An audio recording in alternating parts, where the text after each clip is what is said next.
दोस्तों, अगर आप हेल्दी और टेस्टी खाना खाने में बिलीव करते हो तो ये खस्ता कचौड़ी की रेसिपी आपके लिए है।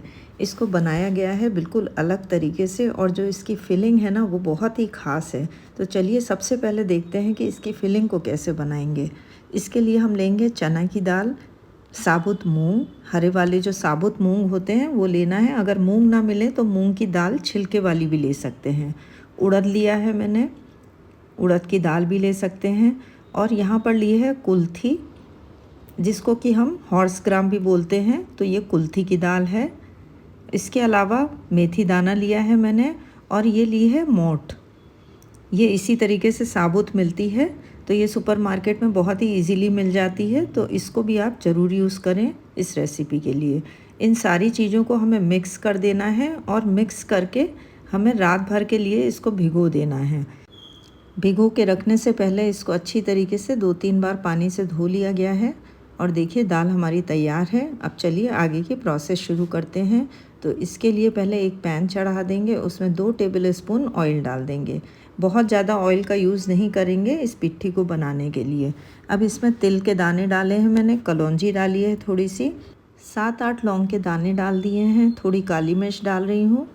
अब इसमें डाल देंगे आधा चम्मच हींग। हींग अगर आपकी स्ट्रॉन्ग नहीं है तो 1 चम्मच तक भी डाल सकते हैं। इसमें डालेंगे 1 टीस्पून सौंफ का पाउडर, अनारदाने का पाउडर और धनिया पाउडर। अब इसमें आप अपने टेस्ट के अकॉर्डिंगली लाल मिर्च का पाउडर डाल लें, अमचूर का पाउडर डालें और काली मिर्च का पाउडर, गरम मसाला पाउडर। तो सारे मसाले हमारे डलने के बाद में इसमें डाल देंगे हम अपनी भीगी हुई दाल। दालों को ओवरनाइट भिगोना बहुत ज़रूरी है ताकि इसका प्रोटीन ब्रेक हो जाए और इजी टू डाइजेस्ट हो जाती हैं ये, और इसमें गैस वगैरह की भी समस्या नहीं होती है। तो इसलिए ओवरनाइट ज़रूर भिगोएं दालों को। और इस काम को आप चाहें तो कुकर में भी कर सकते हैं या पैन में भी कर सकते हैं, बहुत ही आसानी से ये हो जाएंगी दालें। हाँ, इस पैन में टाइम थोड़ा ज़्यादा लगेगा बजाय कुकर के। तो यहाँ पर मैं पैन में ही कर रही हूँ। अच्छी तरीके से सभी चीज़ें मिक्स कर दी हैं मैंने। जब सारे मसाले और दालें आपस में मिक्स हो जाएं तो इसमें थोड़ा सा नमक डाल देंगे अपने स्वाद के अनुसार और इसमें पानी डालेंगे। तो पानी बस हमें थोड़ा सा डालना है ताकि दाल ये नीचे चिपके नहीं। बस इसको ढक के धीमी धीमी गैस पे आधा घंटे तक इसको कुक करेंगे। ये देखिए आधा घंटे के बाद में दालें बहुत ही अच्छे से कुक हो गई हैं। इनको मैंने बार बार चलाया भी नहीं है, बस इनको अच्छी तरीके से गलाना है। बहुत गर्म है अभी, देखिए दालें सारी गल गई हैं। अब हमें इन दालों को ठंडा करने के लिए छोड़ना है। उससे पहले इसमें मिला देती हूँ भुना हुआ जीरा पाउडर और सौंठ का पाउडर। मसाले आप अपने स्वाद के अनुसार कुछ ज़्यादा या कम भी कर सकते हैं। जैसे आपका और कोई प्रिय मसाला है तो वो भी ऐड कर सकते हैं, कसूरी मेथी भी डाल सकते हैं इसमें। अब बस इन दालों को हमें ठंडा करने के लिए छोड़ देना है, उसके बाद में ही आगे की प्रोसेस हो सकती है। तो दाल जब तक में ठंडी होती है तब तक में हम दूसरी तैयारी कर लेते हैं। तो अब हम लगाने जा रहे हैं कचौड़ी के लिए आटा। आटा लगाने के लिए यहाँ पर मैंने गेहूं का आटा लिया है, मैदे का यूज़ नहीं कर रही हूँ। बिल्कुल जो नॉर्मल घर में रोटी बनाने वाला आटा आता है ना, वही वाला आटा ले लिया है। आप चाहें तो थोड़ा मैदा और थोड़ा आटा भी ले सकते हैं, लेकिन हम यहाँ पर हेल्थ की बात कर रहे हैं तो मैंने यहाँ पर 2 कप गेहूं का आटा लिया है। इसमें थोड़ी अजवाइन डाल दी है और नमक स्वाद के अनुसार डाल दिया है। अब इसमें डाल रही हूँ घी का मोयन। तो यहाँ पर करीब 1 टेबल स्पून घी डाला है मैंने।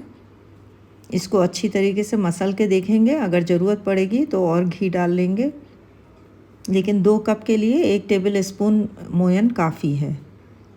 तो बहुत ही अच्छी तरीके से इसको मसल के तैयार करना है। ये देखिए मोयन हमारा काफ़ी अच्छा लग गया है। बस पानी से इसको गूँथ लेंगे।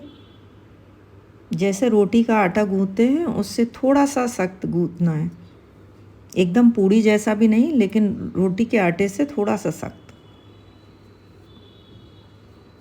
आटा हमारा गूँथ के तैयार हो गया। इसे मसल के थोड़ा सा चिकना कर लेते हैं। इसको थोड़ी देर के लिए रेस्ट करने को छोड़ देते हैं, तब तक में अपना कचौड़ी का मसाला तैयार करेंगे। ये देखिए दाल हमारी ठंडी हो गई है, बहुत ही अच्छी तरीके से तैयार है ये पिसने के लिए। तो इसको एक ग्राइंडर जार में डालेंगे और थोड़ा थोड़ा करके पीसेंगे, एकदम से पूरा नहीं पीसना है, भरना नहीं है ग्राइंडर जार को, नहीं तो ये अच्छी तरीके से पिसेगा नहीं और पिसने में टाइम भी ज़्यादा लगेगा। ये देखिए आधा ही मैंने भरा है इसको, और इसको 2-3 बार चला चला के जल्दी से पीस लेना है।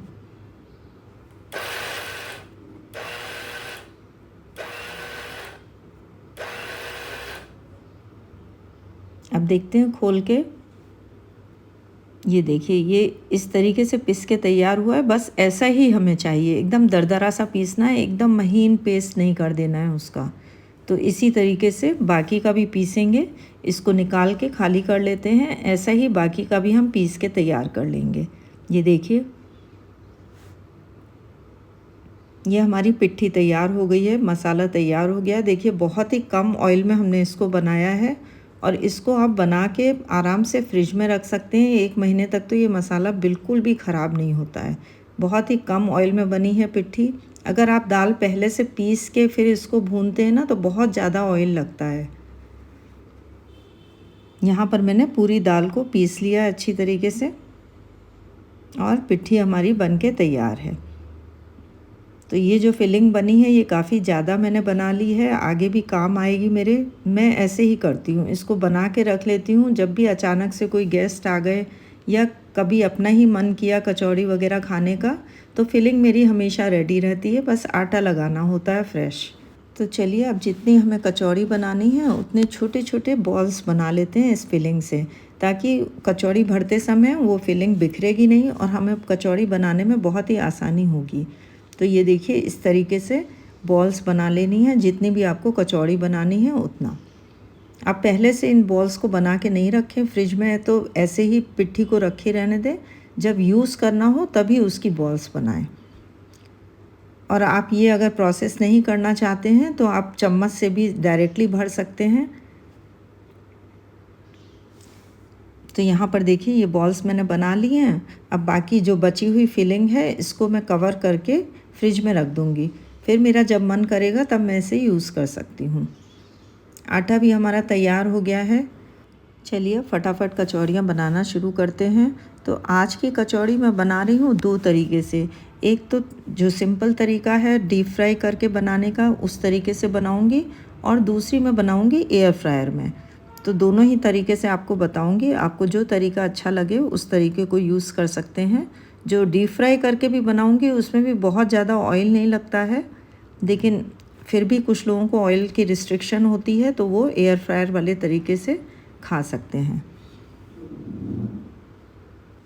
जिस साइज़ की भी आपको कचौड़ी बनानी है उसी साइज़ के पेड़े कट कर लें। आटे की जो लोई है वो फिलिंग के बॉल से बहुत ज़्यादा बड़ी नहीं होनी चाहिए, नहीं तो फिलिंग अंदर ही अंदर कहाँ गायब हो जाएगी पता ही नहीं चलेगा।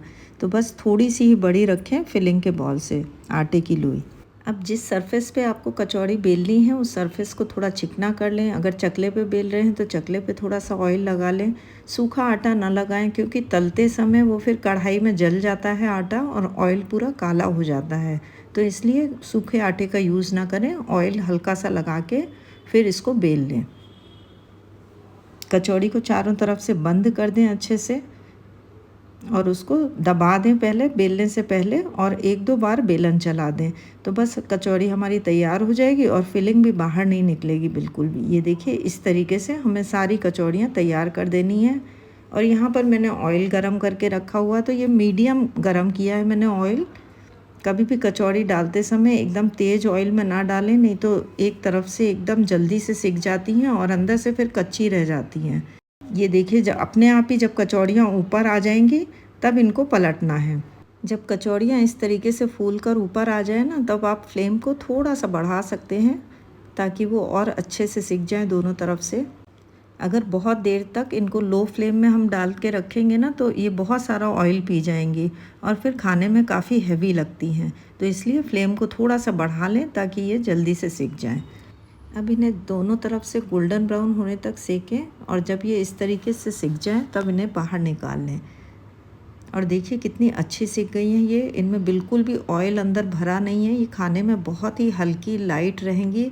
आप आराम से 4 कचौड़ी खा सकते हैं, फिर भी आपको ऐसा नहीं फील होगा कि आपने कुछ बहुत हैवी खाया हुआ है। तो इसी तरीके से हम सारी कचौड़ियों को बना लेंगे। तो ये तो एक मेथड हो गया कचौड़ी बनाने का। ये देखिए मैंने यहाँ पर सारी कचौड़ियाँ बना के निकाल ली हैं। सचमुच बहुत पौष्टिक है ये। इसके अंदर जो फिलिंग है ना, वो आपको पूरे दिन भूख नहीं लगने देती है। आप 4 कचौड़ी खा लेंगे तो आपके लिए पूरे दिन का खाना हो जाएगा और बहुत हेल्दी है। तो चलिए अब दूसरा तरीके से बनाते हैं कचौड़ी को। यहाँ मैंने एक छलनी में थोड़ा सा ग्रीसिंग कर ली है और उसको एक स्टीमर में डाल दिया है। मतलब एक पैन में थोड़ा सा पानी डाल के इस छलनी को लगा देंगे और जो हमने कचौड़ियाँ बेल के रखी थी वो इसमें सेट कर देंगे। तो इसमें 3 ही कचौड़ियाँ आ पाई हैं। किसी तरीके से इसको ढककर स्टीम होने देंगे। बस 5 मिनट में ही ये अच्छे से स्टीम हो जाएंगी। ये देखिए ऊपर कितना अच्छा सा ग्लेज़ आ गया है, इसका मतलब ये अच्छे से स्टीम हो गई हैं। बस इसको निकाल लेंगे और बाकी की कचौड़ियों को भी इसी तरीके से स्टीम कर देंगे। अगर आप और बना रहे हैं तो बहुत ही आसानी से ये निकल जाएगी क्योंकि हमने पैन को ग्रीस करके रखा था। और बाकी की भी इसमें सेट कर देंगे, उनको भी इसी तरीके से स्टीम कर लेना है। तो ये मेथड भी बहुत ही इजी है। अगर आपके घर में फ्राइड खाने की रिस्ट्रिक्शन है तो आप इस तरीके से भी बनाएं। एयर फ्रायर में बहुत कुरकुरी बनती हैं। मैं तो प्रेफर करती हूँ एयर फ्रायर में बना के खाने का। एयर फ्रायर को हम 200 डिग्री पे सेट करेंगे और दोनों साइड से करीब 7-8 मिनट तक के लिए दोनों साइड से सेकेंगे। मतलब एक साइड को 7-8 मिनट लगेगा और दूसरी साइड को फिर 7-8 मिनट के लिए लगेगा। ये देखिए 200 पे किया है मैंने। 1 मिनट के लिए इसको प्री हीट कर लिया था। तो अभी 19 मिनट्स हैं। तो देखूँगी 7-8 मिनट के बाद में। ये मैं 8 मिनट के बाद में चेक कर रही हूँ। तो देखिए कितने अच्छे से रेड हो गई हैं और फूल भी गई हैं कुछ कचौड़ियाँ। तो नहीं भी फूलें तो कोई प्रॉब्लम नहीं है, कुछ फूलती हैं कुछ नहीं फूलती हैं। एकदम इवन हीट भी नहीं लगती है इसमें। तो दूसरी साइड से भी इसी तरीके से सेक लेंगे। और ये देखिए कितनी बढ़िया सिक के तैयार हैं। दोनों साइड से बहुत ही अच्छी सिकी हैं और काफ़ी कुरकुरी हैं। तो आपको बिल्कुल भी ये कमी फील नहीं होती है कि कचौड़ी हमने डीप फ्राइड नहीं खाई है। टेस्ट बिल्कुल वैसा ही आता है, उससे भी ज़्यादा अच्छा आता है। तो अगर आप फ्राइड नहीं खाना चाहते हैं तो इस मेथड से भी आप कचौड़ी को ट्राई कर सकते हैं। बहुत टेस्टी और अच्छी कचौड़ी बनती हैं। तो फिलिंग हमने सेम ही रखी थी, आटा हमने सेम ही रखा था और दोनों तरह से मैंने आपको कचौड़ियाँ बना के दिखाई। दोनों ही तरीके से बहुत टेस्टी बनती हैं कचौड़ियाँ। मेन चीज़ इसकी फिलिंग है जो कि हमें काफ़ी सारा प्रोटीन देती है और हमें पूरे दिन के लिए फुलफ़िल रखती है। मतलब बार बार जल्दी जल्दी भूख नहीं लगती है और ये फिलिंग बहुत ज़्यादा हेल्दी है। आप भी इस रेसिपी को ज़रूर ट्राई करें। मिलती हूँ नेक्स्ट वीडियो में अगली रेसिपी के साथ। तब तक के लिए बाय बाय।